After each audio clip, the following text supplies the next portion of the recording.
Hi my dear students, welcome to master academy channel. मैं इस channel पे math का एसएससी जीडी का प्रीवियस और क्वेश्चन आज बताने जा रहा है। सबसे पहले देखिए, पहले जो एग्जाम होता था जो ऑफलाइन कंडक्ट होता था, अभी एग्जाम हो रहा है जो ऑनलाइन कंडक्ट हो रहा है। इसमें आपको सबसे बड़ी बात टाइम को मैनेज करना होता है। तो टाइम को मैनेज के लिए हम स्टूडेंट को एक ही सजेशन देंगे कि ज्यादा से ज्यादा प्रैक्टिस करें क्वेश्चन को। ज्यादा से ज्यादा प्रैक्टिस करने के बाद आपका स्पीड आने के बाद ऑनलाइन एग्जाम में 1 घंटा में आप 80 क्वेश्चन कर पाइएगा। अगर आपके अंदर स्पीड कम रहा तो इस वजह से आप 1 घंटा में 80 क्वेश्चन नहीं कभी कर पाइएगा। इसलिए आपको ये मायने नहीं रखता है कि मैथ बना लेते हैं, मैथ बन जाता है, ये मायने नहीं रखना है। मैथ कितना स्पीड में बनाते हैं, किस तरीका से बनाते हैं, रिजल्ट के लिए ये मायने रखता है। आपके अंदर कितना स्पीड है। जिस दिन आपके मन में ये आ गया ना सवाल कि हमसे मैथ बन जाता है, आप प्रैक्टिस करना कम कर दिए, उसी दिन से आपका तैयारी जीरो होना स्टार्ट हो जाएगा। इसलिए मेरा बात को मानते हुए जब भी कोई भी एग्जाम रहे तो एक ही चैप्टर को बार बार प्रैक्टिस करने के बाद आपके अंदर स्पीड आएगा, और वही स्पीड आपको रिजल्ट दिलाएगा। और जिस दिन आपके अंदर में ईगो आ जाएगा कि हम बन तो जाता ही है, लेकिन ऐसा ईगो मत लाइएगा। हम एक ही सजेशन ऑल स्टूडेंट को देना चाहते हैं कि जितना से ज्यादा स्पीड के लिए ज्यादा से ज्यादा प्रैक्टिस होना चाहिए। आज हम एसएससी जीडी का कुछ मिसलेनियस क्वेश्चन, प्रीवियस और क्वेश्चन बताने जा रहे हैं जो आपको एग्जाम में पूछा है। आगामी एग्जाम में भी हो सकता है इसी टाइप का क्वेश्चन रहे। अगले वीडियो में हम क्या करेंगे कि चैप्टर वाइज वीडियो कंडक्ट करेंगे, लेकिन अभी जो कर रहे हैं मिसलेनियस क्वेश्चन, प्रीवियस क्वेश्चन, इसको अच्छे से देखें और जीडी के जितने स्टूडेंट हैं वो सोचे किस टाइप का क्वेश्चन आता है, वो आपको सामने है। एकदम ज्यादा हार्ड क्वेश्चन नहीं रहता, बस थोड़ा सा सोचने का क्षमता के इंक्रीज करिए, हर एक क्वेश्चन अपने आप सोल्व हो जाएगा। ठीक है, चलिए अब क्वेश्चन पे आते हैं। आप देखिए पहला मिसलेनियस क्वेश्चन देखेंगे कि वो क्या है। देखिए पहला क्वेश्चन आपका है, ये देखिए एलसीएम एसएफ का क्वेश्चन है। क्वेश्चन में कहा गया 44 आम, 121 केला, 11 सेब है, इन्हें इस पंक्तियां में इस प्रकार व्यवस्थित करना है कि प्रत्येक पंक्ति में समान फल हो और प्रत्येक पंक्ति में एक प्रकार का फल हो। कोई एग्जाम में सिर्फ यहां तक ही रहता है, कोई एग्जाम में रहेगा प्रत्येक पंक्ति में समान संख्या में फल हो, प्रत्येक पंक्ति में एक प्रकार का फल हो। अगर प्रत्येक संख्या में बराबरी भाग कहे तो हम लोग एचसीएफ निकाल देंगे। एचसीएफ निकालते हैं, एचसीएफ क्या होता है, हाईएस्ट कॉमन फैक्टर। जैसे आपको 3 संख्या दिया हुआ, संख्या आपको दिया हुआ 44, और क्या दिया हुआ 121, और क्या दिया हुआ 11। अगर इसका एचसीएफ निकालते हैं तो एचसीएफ के मतलब तीनों में बराबरी भाग से कट जाए तो हाईएस्ट कॉमन फैक्टर। सबसे पहले हाईएस्ट देखेंगे कि 44, 121, 11 में आप क्या कॉमन कर सकते हैं, तो देखिए 11 कॉमन हो जाएगा। यानी प्रत्येक प्रकार के समान फल की संख्या पूछता तो 11 आंसर हो जाता। लेकिन आपसे क्या पूछा, पंक्तियों की न्यूनतम संख्या कितना है, ये नहीं पूछा गया पंक्तियों की न्यूनतम संख्या कितना है। तो अगर प्रत्येक पंक्ति में फल की संख्या तो 11। अब देखिए 44 वो आम का पेड़ था, इसका मतलब 4 पंक्ति आम वाला बन जाएगा, है ना। इंक्लूड करते चल जाइए। यहां पर देखिएगा 121 वो केला वाला सेब है, सॉरी 121 को केला वाला पेड़ है, तो इसमें अगर जो देखा जाए तो 11 बार में ए भी कट जाएगा, और 11 सेब है तो एक बार में ए भी कट जाएगा। तो टोटल मान लिया पूछ रहा है पंक्तियों की न्यूनतम संख्या हम कितना व्यवस्थित करेंगे। तो यहाँ पे आप देखिएगा 4 और 11 कितना हो गया 15, और 15 और 1 16। अब यहाँ देखिए 16 पंक्ति होगा। कितना पंक्ति होगा, 16 पंक्ति होगा। अगर पूछता प्रत्येक पंक्ति में एक प्रकार का कितना फल होना चाहिए, तो 11 पंक्ति, 11 पेड़ वाला पंक्ति होना चाहिए। यहां तक कोई दिख। अब चलते हैं नेक्स्ट क्वेश्चन की ओर।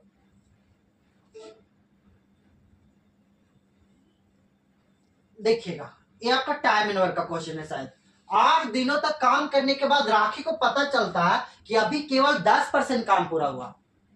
8 दिन के काम करने के बाद राखी को पता चलता है केवल 10% काम पूरा हुआ। किसको पता चलता है, राखी को। कितना दिन के बाद, 8 दिन के बाद। तो सबसे पहले देखेंगे राखी पूरा काम को कितना दिन में कर सकती है। यहां देखेंगे राखी पूरा काम को कितना दिन में कर सकती है, तो 8 दिन में मात्र 10% काम करती है। कौन करती है, राखी। तो पूरा जो काम होता है, देखिएगा बात को ध्यान समझेंगे। अगर मान ले ऐसे तुलना किया जाए, आधा भाग, 1/3 भाग, 1/4 भाग, तो एक काम मानते हैं।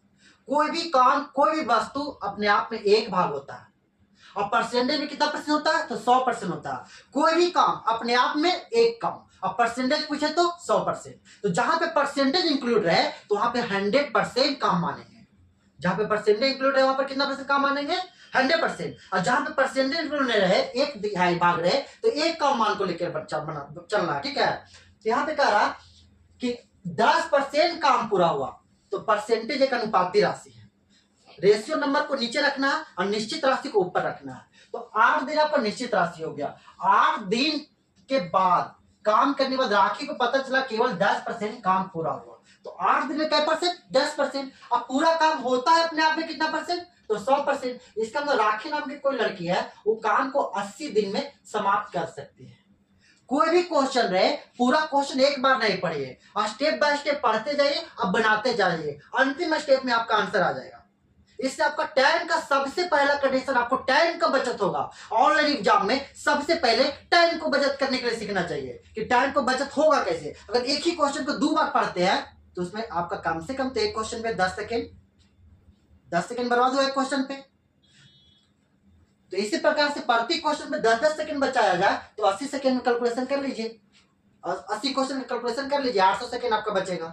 तो इसी प्रकार से आप सोचिए कि 8 दिन में क्या परसेंट काम? 10% काम।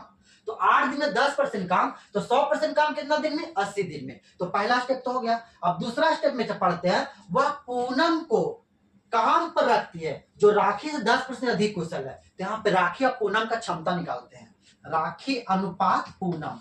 अब यहाँ पे परसेंटेज, प्रतिशत एक ऐसा भिन्न है जिससे तुलना किया जाए उसको 100 मान लेंगे। अगर राखी से तुलना करते तो राखी का 100, अब पूनम से तुलना करेंगे तो पूनम को 100, जिससे तुलना किया जाए उसी को 100 मानते हैं। तो यहाँ पे ध्यान रखेंगे, वह पूनम को काम पर रखती है। चलिए ठीक है, पूनम को काम रखी। अब क्वेश्चन, मुद्दा की बात समझिए। मुद्दा की बात यह है कि राखी है जो 20% अधिक कुशल है। मुद्दा के बाद क्या? राखी है जो 20% अधिक कुशल है। तो यहाँ पे आप ये देखेंगे, राखी से 20% अधिक कुशल है, सॉरी, पूनम है जो राखी से, तो जिससे उसको 100, क्या लगा हुआ? राखी से, तो जिससे उसको 100, तो राखी से, तो राखी को 100। अब पूनम 20% अधिक कुशल है, तो पूनम का 120 मान लेंगे। यहाँ पर रेशियो निकालेंगे तो राखी से 5 काम और पूनम से 6 काम। अब यहाँ पे आ जाए टोटल काम कितना होगा जो राखी करती है। काम का इसका क्षमता दिया, राखी कितना दिन में करती है? तो 80 दिन में। राखी करती है 80 दिन में, तो राखी करती है कितना काम? 5 काम करती है। इसका मतलब कितना काम हो गया? 400 काम हो गया। राखी एक दिन में कई काम? 5 काम। ये जो दिया हुआ क्षमता दिया हुआ, ये क्षमता दिया हुआ एक दिन काम करने का। राखी एक दिन में कितना काम? 5 काम। तो 80 दिन में कितना काम? 400 काम। लेकिन हमको काम करवाना कितना? तो शेष काम को पूरा करने में कितना दिन लगेगा? तो शेष काम लगा हुआ है, तो पहले से तो राखी कर चुकी है कितना परसेंट? 10% काम कर चुकी है। तो अब तो काम 100% बचा नहीं। अब जो भी काम बचा 90% ही काम पूरा करना है। तो जब बाकी काम बचा जो 90% पूरा करना है, तो 90% काम जो करेगा वो कौन कौन करेगा? दोनों मिल करके, क्योंकि पूनम, सॉरी, राखी बुला लेके इसको पूनम को, तो दोनों मिलके करेगा कितना काम? 6 5 11 काम दोनों मिल करके। ये परसेंटेज के बदले कितना होगा? 100 हो जाएगा। यहां से काट दीजिए, 2 0 से 2 0 कट जाएगा। यहां से गुना कर लीजिए, 8 25 40 नंबर 360/11। आपको देख लीजिए कौन सा ऑप्शन मैच करता है सर। 360/11 ऑप्शन ए मैच कर गया। अब बढ़ते हम लोग नेक्स्ट क्वेश्चन को। सब मिसलेनियस क्वेश्चन है, एग्जाम में पूछा हुआ जीडी का प्रीवियस ईयर क्वेश्चन देख लीजिएगा। 32 से पहले सभी आभाज्य संख्या का औसत कितना होगा? कुछ क्वेश्चन ऐसा होता है ना जिसका कोई ट्रिक नहीं होता है। आप लोग सोचते हैं 32 से पहले आभाज्य संख्या ट्रिक, मैथ का कोई ट्रिक होता ही नहीं है। आपके अंदर कितना स्पीड है उससे बड़ा कोई ट्रिक नहीं होगा। आपका बनाने का कॉन्सेप्ट क्या है? परसेंटेज रहे तो 100%, और ऐसे रहे तो अपने आप एक भाग मान के बनाना है। ठीक है, यहां से देखिए इसका कोई ट्रिक नहीं बनेगा। सम संख्या, विषम संख्या, ये सब का ट्रिक होता है। लेकिन 32 से पहले सभी अभाज्य संख्या, तो ये अभाज्य संख्या निकालना पड़ेगा, ये अभाज्य संख्या निकालना पड़ेगा। तो सबसे छोटा अभाज्य संख्या कितना होता है? 2। ध्यान देंगे, सबसे छोटा अभाज्य संख्या 2, 2 के बाद 3, 3 के बाद 5, 5 के बाद 7, 7 के बाद 11, 11 के बाद 13, 13 के बाद हो जाएगा आपका 17, 17 के बाद हो जाएगा 19, 19 के बाद हो जाएगा 23, 23 के बाद हो जाएगा 29, और 29 के बाद हो जाएगा 31। और जोड़ लीजिए, देखिए क्या अभाज्य संख्या हुआ? 1 2 3 4 5 6 7 8 9 10 11 हुआ। अब यहाँ देखिए जोड़िएगा कैसे। सबसे पहले जोड़ने का जो नियम है ना, वो अंत में शून्य लाने की कोशिश करिए। देखिए जोड़ने का नियम, ये दोनों को मिला देंगे तो 13 17 कितना हो जाएगा, 30 हो जाएगा। ये दोनों को मिला देंगे तो कितना हो जाएगा, फिर से 30 हो जाएगा। ये दोनों को मिला देंगे तो एक और 30 हो जाएगा। तो 30 30 60 30 90, इसको मिला देंगे तो 60 हो जाएगा। 90 60 कितना हो गया। देखिए जोड़ने का तरीका अपने अपने आप खुद से सोचिएगा। तो 90 और 60 कितना होता है, 150 हो गया। इसको जोड़िएगा तो कितना हो जाएगा, 150 160 हो जाएगा। ऐसे करके जोड़िएगा। अब ऐसे जोड़ने में ज्यादा टाइम लगेगा, इससे आपका कैलकुलेशन आपका बहुत कम टाइम में गलती होने की संभावना कम रहेगा। एग्जाम में इतना प्रेशर रहता है ना, अगर आप कैलकुलेशन करने कुछ अलग तरीके से नहीं सोच पाइएगा ना, तो एग्जाम में ज्यादा गलती होने का चांस होता है। इसलिए कि प्रेशर ज्यादा रहने की वजह से इसको आप इस तरह से बना लीजिए, जैसे बनाते चल रहे तो कितना युगल में बनते चल गया।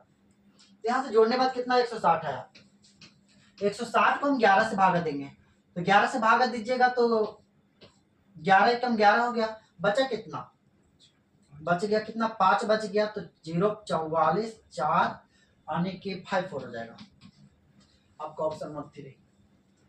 तो इसमें सिंपल क्वेश्चन था, कोई मैथ का कोई ट्रिक होता नहीं है। आप जितना कॉन्सेप्ट से बनाइए वही आपके लिए सबसे बेहतर ट्रिक है। अब यहाँ देखिएगा, 6 दोस्तों का औसत ऊंचाई 144 सेंटीमीटर है। 150 सेंटीमीटर ऊंचाई वाला एक लड़का समूह छोड़ के चला गया। सबसे पहले बात, अब एवरेज के बारे में चर्चा करते हैं। एवरेज क्या होता है, ध्यान सुनिएगा। एवरेज क्या होता है, सभी संख्या को बराबरी भाग को औसत कहते हैं।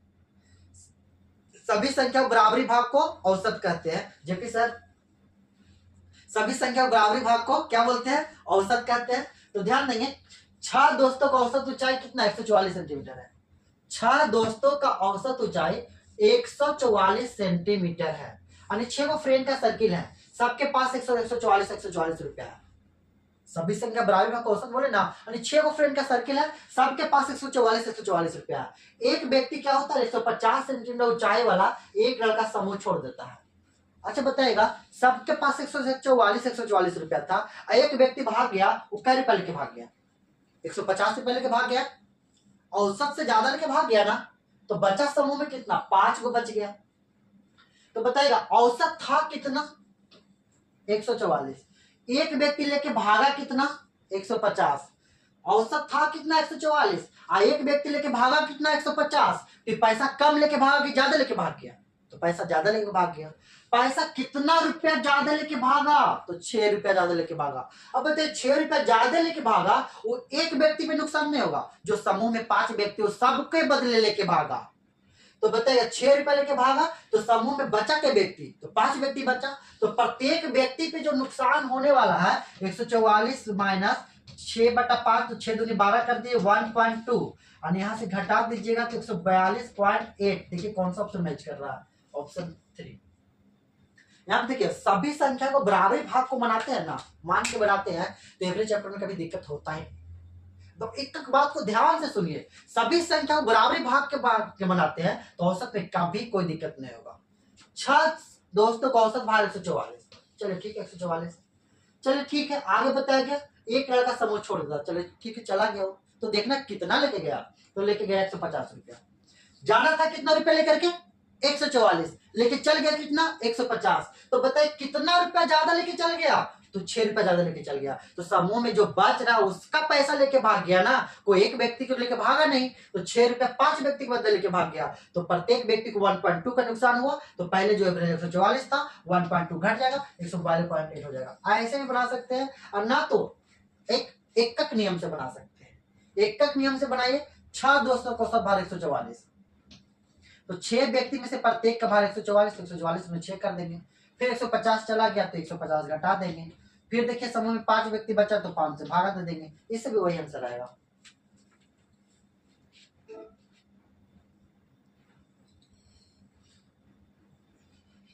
अब यहां देखिए 4 संख्या का औसत 52 है, प्रथम 2 संख्या का औसत अन्य 2 संख्या का औसत का 3 गुना है। एक काम मान करते हैं, मान लेते हैं x और y, x मानते प्रथम 2 संख्या, y को भी मानते अंतिम 2 संख्या, तो 2 2 4 संख्या हो जाएगा।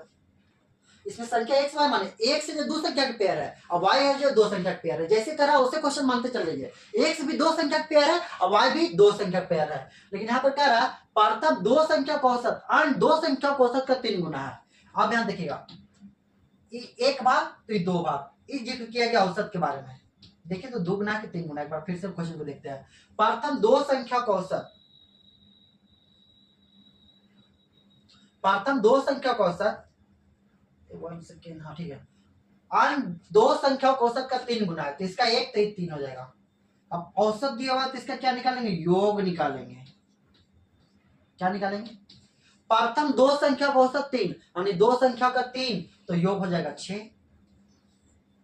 प्रथम 2 संख्या का औसत 1 तो योग हो जाएगा 2।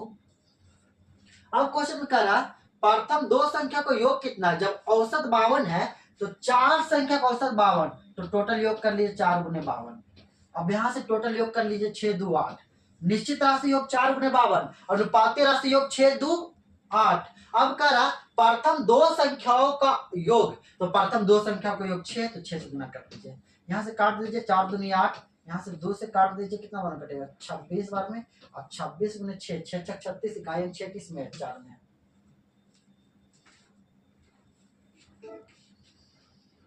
चलिए अगला क्वेश्चन पे आते हैं।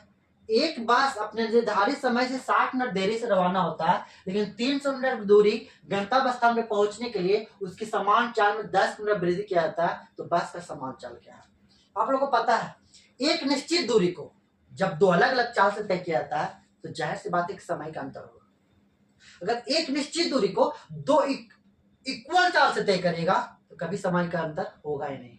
कभी 60 के स्पीड से घर जाइए और कभी जाइए 90 का स्पीड से, देखिए समय का अंतर हो जाएगा। किसी दिन गया से पटना 60 के स्पीड से जाइए और उसके दूसरे दिन जाइए 120 के स्पीड से, देखिएगा पहले पहुंच जाइएगा। तो एक निश्चित दूरी को 2 अलग अलग चाल से तय किया जाता है, तो समय का अंतर होता है। तो कह एक बस अपने निर्धारित समय से 60 मिनट देरी से रवाना हुआ, तो टाइम से लेट हो गया ना, तो टाइम से लेट हो गया, तो 300 मिनट दूरी गंतव्य स्थान पहुंचने के लिए समान चाल में 10 मिनट प्रति घंटा वृद्धि किया गया। एक बात बताएंगे, इसका टाइम और डिस्टेंस जब बताएंगे ना, जिसको हम डीपली से बताएंगे, अभी हम बता दे रहे हैं। जब भी ऐसा क्वेश्चन मिलता है ना, तो एक फार्मूला होता है, उस पर हम लोग बना लेते हैं।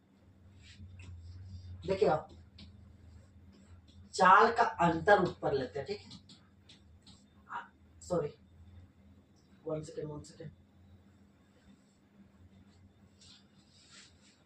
देखिए आप चाल का गुना लेते हैं, नीचे लेते हैं चाल का अंतर, अब गुणे में लेते हैं समय का अंतर। जब भी एक समय का अंतर कहां मान मेरा,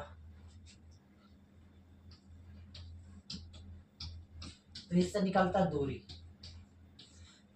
कभी कभी दूरी पूछता है, ज्यादा करके दूरी पूछता है। एक निश्चित दूरी 2 अलग अलग चाल से तय करने पे समय का इतना अंतर हुआ, तो जब भी दूरी पूछे दूरी जीवन में इससे निकल जाता है। तो यहाँ पे देखिए चाल भी निकल जाएगा। माना कि चाल बराबर x, बस हो गया लेट 60 मिनट, तो चाल बढ़ा दिया 10, x + 10, नीचे अंतर लेके तो 10, 60 मिनट का मतलब 1 घंटा, दूरी दिया 300 किलोमीटर। यहां से पूरा कैलकुलेशन हल करेंगे, x × x + 10 = 3000।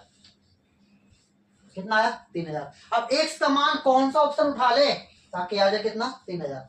Option number A उठाते हैं 50। तो देखिएगा 50 और 60 गुना करें तो कितना आएगा 3000। तो x का मान 50, आपसे पूछ रहा बस का समान चाल, तो समान चाल 50।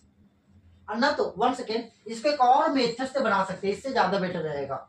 ध्यान देंगे, हमको तय करना 300 किलोमीटर दूरी। कितना किलोमीटर दूरी तय करना 300 किलोमीटर दूरी। क्या करना चाल बढ़ा के तय करना है, जो भी चाल था उससे 10। तो मान ले 300 किलोमीटर दूरी प्रारंभिक चाल x था, और अगले वाला चाल x + 10 था। तो एक निश्चित दूरी को 2 अलग अलग चाल से तय किया जाए। तो एक निश्चित दूरी 300 किलोमीटर निश्चित दूरी है, हमको जब भी तय करना 300 किलोमीटर दूरी समान चाल से या चाल बढ़ा करके। तो 300 किलोमीटर दूरी पहले तय की x के चाल से, और अगले बार तय की x + 10 के चाल से। तो यहाँ पे देखते हैं कि दोनों समय का अंतर हो गया आपका 1 घंटा।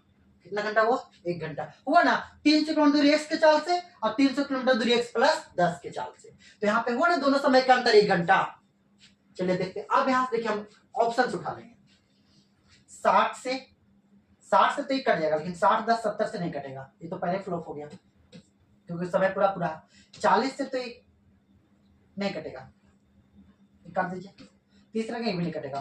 50 रख के देखिए, अगर 50 रखते हैं तो कितना आएगा 6, और 50 रखते हैं 50 और 10 60, ये कितना आएगा 5। अब 6 माइनस 5 करेंगे कितना आ गया 1। यानी ऑप्शन से भी पुट करके बना सकते हैं, ज्यादा इजी रहेगा आपके लिए, है ना। अब चलते हैं नेक्स्ट क्वेश्चन की ओर। सब पूछा हुआ क्वेश्चन है, प्रीवियस ईयर का क्वेश्चन है। अब देखिए, अंकित एक वस्तु को 10% हानि पर बेचता है, यदि वह उसे 30% कम मूल्य पर खरीदता, 26 रुपया कम में बेचता तो उसे 10% का लाभ होता। ध्यान समझिएगा, अंकित कोई वस्तु को 10% हानि पे, कोई भी कंडीशन में क्रय मूल्य अपने आप में 100% मानना है। स्टार्टिंग क्रय मूल्य कितना मानना है 100%। अब क्रय मूल्य हम मान ले, ध्यान समझिएगा, अंकित कोई व्यक्ति है जो 10% हानि पर बेचता है, सोच लिया कि हम प्रॉफिट कमाएंगे ही नहीं, हम जब भी बेचेंगे तो 10% हानि पे, क्योंकि क्रय मूल्य अपने आप में होता है कितना 100%। क्रय मूल्य अपने आप में कितना होता है 100%। अब अंकित का टारगेट है कि हम 10% हानि पर बेचेंगे, वो जब भी उसके पास कोई कस्टमर आता है 10% हानि पर बेच देता। हुआ क्या, जो समझिएगा आगे, यदि वो इसे 30% कम मूल्य पर खरीदता और उसे 26 रुपया कम में बेचता तो 10% का लाभ होता। इसको बारे में बाद में डिस्कस करेंगे, पहले हम लोग परसेंटेज से देख ले कि विक्रय मूल्य क्या होता है, इसके बाद 26 को हम तुलना कर लेंगे। तो विक्रय मूल्य देखिए क्या होता है, क्रय मूल्य और विक्रय मूल्य दोनों चेंज होता है। कभी कभी होता है ना, एक निश्चित रेट पर खरीद के लाते हैं, निश्चित रेट पे बेच देते हैं। अब मान ले फिर अगले दिन गोदाम में गए तो गोदाम वाला भी क्या किया कि रेट कम करके दिया, तो अगले बार क्या करते हैं हम अलग रेट निर्धारित करते हैं। तो वही कहानी, यहाँ पे कहानी को अच्छे ढंग से समझेंगे, एकदम math just like a story. Story समझ में आ गया, मैथ समझ में आ गया। यहाँ पे ध्यान समझेंगे, ये क्या हुआ कि 10% हानि पे 100 रुपए में खरीदा 10 में बेचा, अब 10% हानि पर बेचा नहीं 90 में बेचा। अगले दिन क्या हुआ कि फिर से मार्केट गया, तो मार्केट में दुकानदार वहां जहां से सामान खरीदता था वहां ही रेट डाउन हो गया, वहां रेट 30% डाउन हो गया, तो वहां रेट 30% डाउन हो गया, तो वस्तु क्या क्या वो खरीदा 70% में। कितना में खरीदा 70 में, और 70% में खरीदा तो उसको बेचा 10% लाभ पे, तो 10% लाभ पर बेचा, तो बेचा कितना में, तो 11/77 में बेचा। ध्यान से समझेंगे, 77% में बेचा। पहले हम देखे, पहला विक्रय मूल्य तो कंफर्म हो गया 10% हानि 90। अगला विक्रय मूल्य देख लेंगे, रुपया को छोड़ देना, रुपया को छोड़ देना, पहले परसेंटेज वाला विक्रय मूल्य निकाल लेंगे तब ना तुलना करेंगे अनुपात में। परसेंटेज क्या है, एक अनुपाती राशि है। देखिए क्या कहा, 30% कम मूल्य पर खरीदता, चलो ठीक है 30% कम में खरीदा, कितना में खरीदा 70 में खरीदा, अब 70% में खरीद करके उसको बेचा तो 10% का लाभ हो गया, यानी 11/77 पर बेच दिया वो। आप फिर से देखिएगा, प्रारंभिक विक्रय मूल्य कितना था 90, अभी का विक्रय मूल्य कितना है 77, यानी खरीद का लाभ हानि देख करके जो सोचा जाए कि 90% का जो वस्तु था वो 77% पे बिक रहा है, तो रेट और डाउन हो गया, रेट और डाउन हो गया। रेट कितना रुपया डाउन हो गया, तो 26 रुपया डाउन हुआ रेट। यहां सबको ध्यान देना है कि रेट 26 रुपया डाउन हुआ, तो परसेंटेज में कितना डाउन हुआ, तो परसेंटेज में 13% डाउन हो गया। आपसे पूछ रहा है क्रय मूल्य क्या होता है, हम क्या बोले थे कि क्रय मूल्य अपने आप में 100% मानना है। चलिए क्रय मूल्य अपने आप में 100% मानना है, चलिए ठीक है, क्रय मूल्य 100 शुरू माने भी थे। अब यहाँ से काटेगा 13 दूनी 26, यानी कि देखा जाए तो 200 रुपया आंसर हो जाएगा। ऑप्शन नंबर 2 मैच किया। अब बढ़ते हम लोग नेक्स्ट क्वेश्चन की ओर।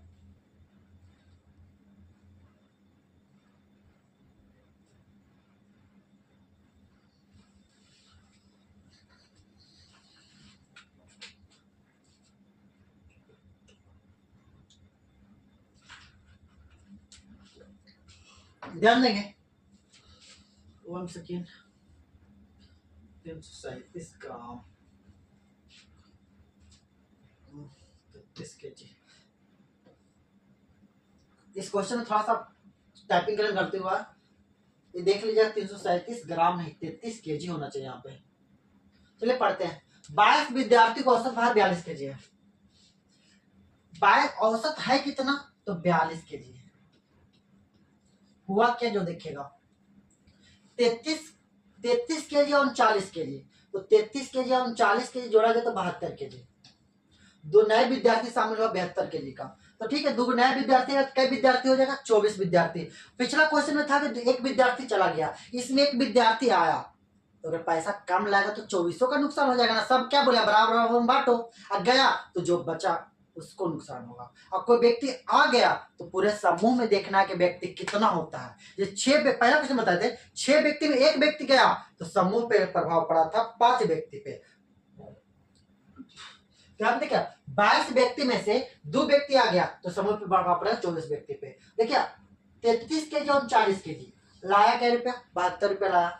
औसत है कितना 42 है, तो 42 दूनी होता कितना है 84 रुपया होता है। लाया कितना 72 रुपया लाया, तो कितना रुपया कम लाया, तो कम लाया 12 रुपया कम लाया, तो 12 रुपया कम लाया तो क्या होगा, तो सब पे नुकसान होगा, कम लाया तो नुकसान ही होगा ना। तो कई व्यक्ति हो गया, तो 24 व्यक्ति हो गया, तो 24 व्यक्ति हो गया तो कितना का नुकसान होगा, तो 1/2 का नुकसान हो गया। 1/2 के मतलब होता कितना है, तो 0.5 होता है, तो 42 में से 0.5 घटाएंगे तो आंसर कितना आएगा, तो 41.5 आंसर हो जाएगा। कोई दिक्कत? फिर समझिएगा एक बार अच्छे से, कहानी भी समझिएगा।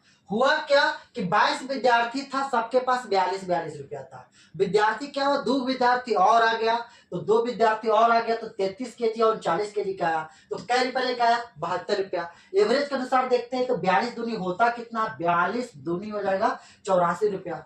अगर 84 रुपया लाता तो औसत कभी चेंज नहीं होता, तो औसत चेंज कभी नहीं होता। लाया कितना 84 रुपया लाया, कै रुपया कम लाया, तो 12 रुपया कम लाया, तो समूह में हो कितना गया, तो 24 व्यक्ति हो गया, तो प्रत्येक व्यक्ति कितना नुकसान हुआ, हाफ का नुकसान हुआ, तो हाफ का नुकसान हुआ तो घटा दीजिए। यानी सिंपल तरीका से कैलकुलेशन इजी करने के लिए सोचिए, समझे, ट्रिक के चक्कर में नहीं रहिए। आपके अंदर कितना स्पीड है, कैसा सोचते हैं, सोचने का तरीका क्या है, वही आपका मायने रखता है।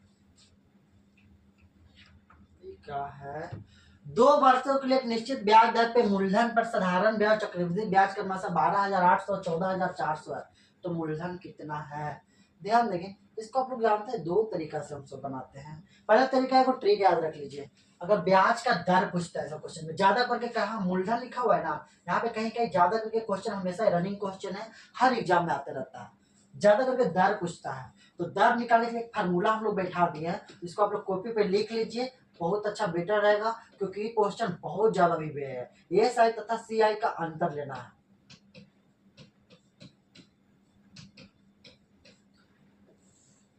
गुने 100 करना है बटा एएसआई का आधा करना है।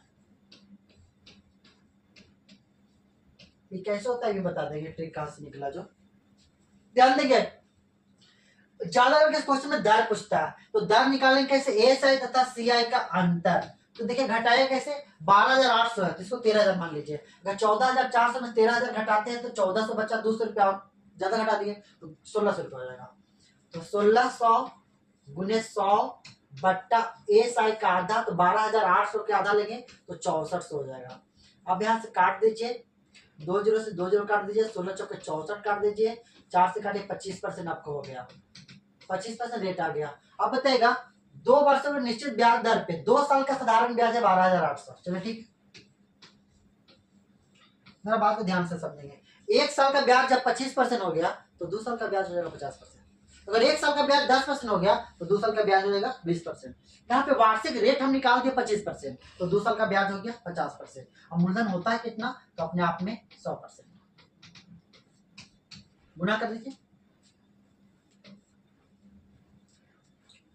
देखते हैं क्वेश्चन।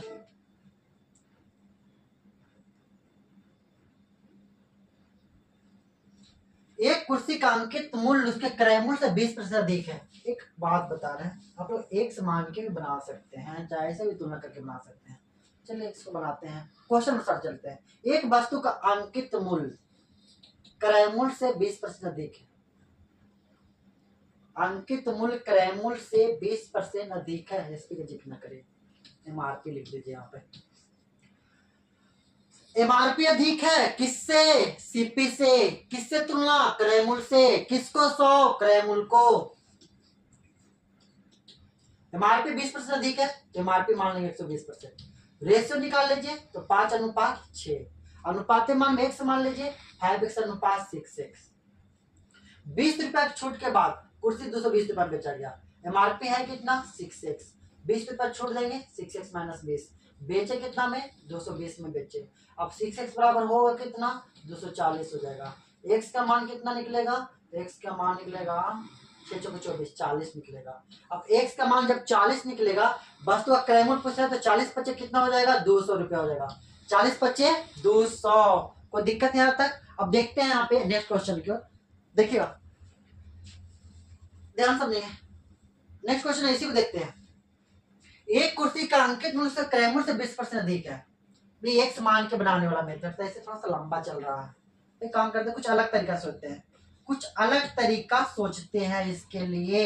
नहीं लग रहा है ज्यादा टाइम इन्वेस्ट हो रहा है, टाइम को बचत करना है। एक अंक कुर्सी का अंकित मूल्य क्रयमूल्य से 20% अधिक है। क्रयमूल्य मान लीजिए 100 भाग, तो विक्रय मूल्य मान लीजिए 120 भाग। रेशो निकालेंगे तो 5 में खरीदे, 6 में बेचे। अब कह रहा 20 रुपए की छूट के बाद 220 रुपए बेचा गया। अगर 20 रुपए डिस्काउंट दिए तब ना 220 में बिका।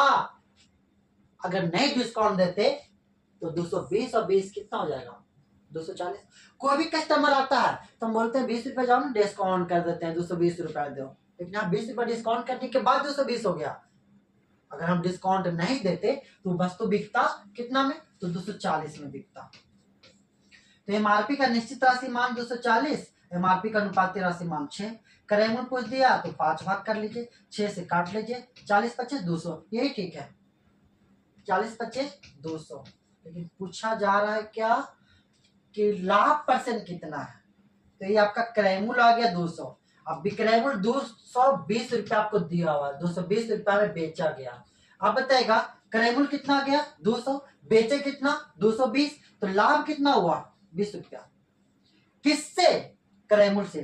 तो क्रय मूल्य है कितना 200, परसेंटेज के लिए 100, काट दीजिए, आंसर आ गया 10%। फिर से एक बार समझेंगे। क्रय मूल्य मान लिया 100, बेच दिए 20% लाभ, सॉरी 20% अधिक है, चलो 120। रेशो निकाल लिए 5:6।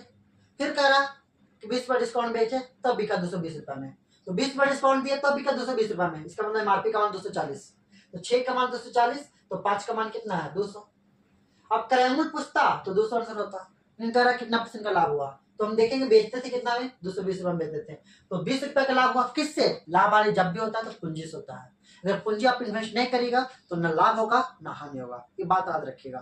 फॉर्मूला रटने की चीज नहीं, समझने की चीज है। लाभ हानि जब भी होता है तो पूंजी से होता है। तो पूंजी क्या लगाते हैं, क्रयमूल्य लगाते हैं। तो कै रुपए लाभ हुआ, 20 रुपए लाभ हुआ। तो 20 रुपए लाभ हुआ कितना से, तो 200 से। परसेंटेज के लिए 100, आपका आंसर आ गया 10%। अब बढ़ते हैं अगला क्वेश्चन की ओर।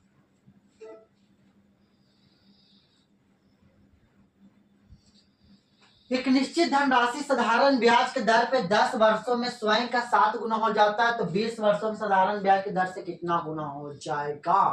अब यहां से समझेंगे, 10 वर्ष में 7 गुना, 10 वर्ष में 7 गुना, तो रेट को इक्वल कर लेंगे, क्योंकि जिस रेट से 7 गुना हो जाता है उसी वर्ष से 20 वर्ष में कितना गुना हो जाएगा। यहाँ पे इक्वल क्या करेंगे, रेट को। तो बात को ध्यान से समझेंगे।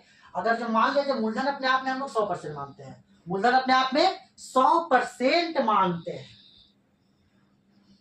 तो मूलधन अपने आप में 100% मानते हैं, और 10 वर्ष में 7 गुना होता है। तो 10 वर्ष में 7 गुना, तो ब्याज कितना हुआ 600 रुपया ब्याज हुआ। तो 10 साल में 600 रुपया ब्याज, तो उसी रेट से 20 साल में क्या रुपया ब्याज। कोई दिक्कत, यहां से हल करिएगा तो 6 दूनी 1200 रुपया। एक बात ध्यान दीजिएगा, हम मूलधन मान लिया अपने आप में 100, तो अमाउंट हो गया 7 गुना 700। देखिए परसेंटेज, साधारण ब्याज, चक्रवृद्धि ब्याज, परसेंटेज में क्रय मूल्य, सब जिसमें परसेंटेज लग जाए उसे अपने आप में 100% मान लीजिए। हम मूलधन मान लिए कितना 100, अमाउंट हो गया 700। कह रहा है जिस रेट से 7 गुना हो जा रहा है उसी रेट से 20 वर्ष में कितना गुना हो जाएगा, इक्वल करेंगे रेट को। तो बताएगा 600 रुपया हुआ कई साल में, 10 साल में, तो 1 साल में 60 रुपया। 6 साल हुआ 10 साल में, तो 1 साल में 60 रुपया, तो 20 साल में 1200 रुपया। तो 20 साल में 1200 रुपया क्या ब्याज, तो पैसा आ गया 1300 रुपया। तो 1300 रुपया मतलब क्या गुना, 13 गुना। ऐसे भी सोच सकते हैं। तो ऐसे सोचिए 600 बटा 10, 100 बटा 20, एक्स का मान कितना है 1200, तो 1200 ब्याज आया, तो अमाउंट हो जाएगा 1200 प्लस 100 यानी 1300। कर कितना गुना हो जाएगा, तो आपका आंसर 13 गुना हो जाएगा।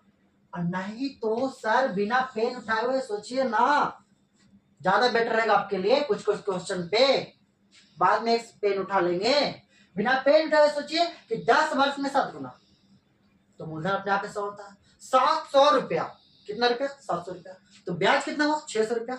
अब बताइएगा 10 वर्ष में 600, तो 1 साल में 60 रुपया। कोई भी व्यक्ति हमको 10 वर्ष में देता है 600 रुपया, 10 वर्ष में देता है 600 रुपया, तो जाहिर साल है कि 1 साल में हमको 60 रुपया देगा, 1 साल में 60 रुपया देगा। उसको बोलते हैं कि हम 1 साल में 60 रुपया ले रहा है, तो 20 साल में मुझसे ले लेंगे 1200 रुपया।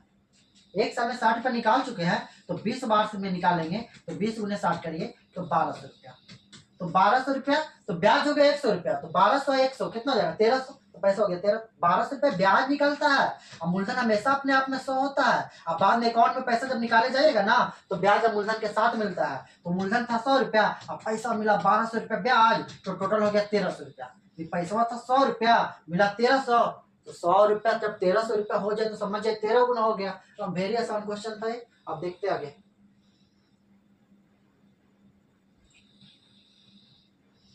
कुल वस्तुओं का 70% भाग 20% लाभ पे। यहाँ भी क्रय मूल्य मान लीजिए 100, अब वस्तु भी मान लीजिए 100, सब कुछ जो मिले सब 100। आप भी अपने आप में 100% है, और ऐसे अपने आप में एक भाग। अगर आप कहीं भी जाएगा तो बोलेगा एक आदमी जा रहा है, ऐसे अब परसेंटेज में आपको बोलेगा 100% आप सही है। डॉक्टर क्या बोलता है कि 5% उम्मीद है बचने का, यानी आप भी जब तक जिंदा है आपको भी अपने आप में 100% ही एग्जाम्पल दिया जाता है। तो इसी तरह से देखेंगे इसको, जब भी परसेंटेज मिले 100% मान के देखेंगे। ध्यान देंगे, अधिक कुल वस्तु का 70% 20% लाभ पे बेचा जाता है।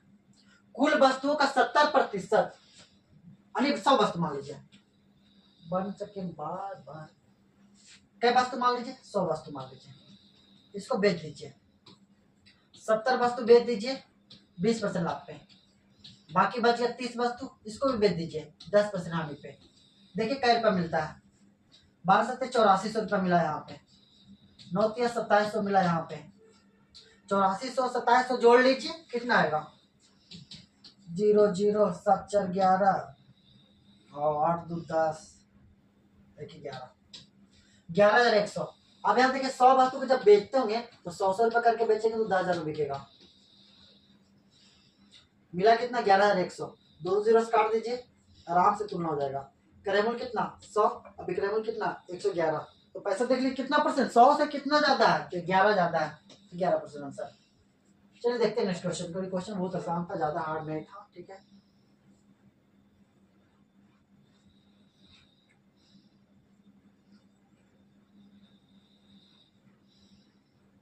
अब नेक्स्ट डे पढ़ेंगे।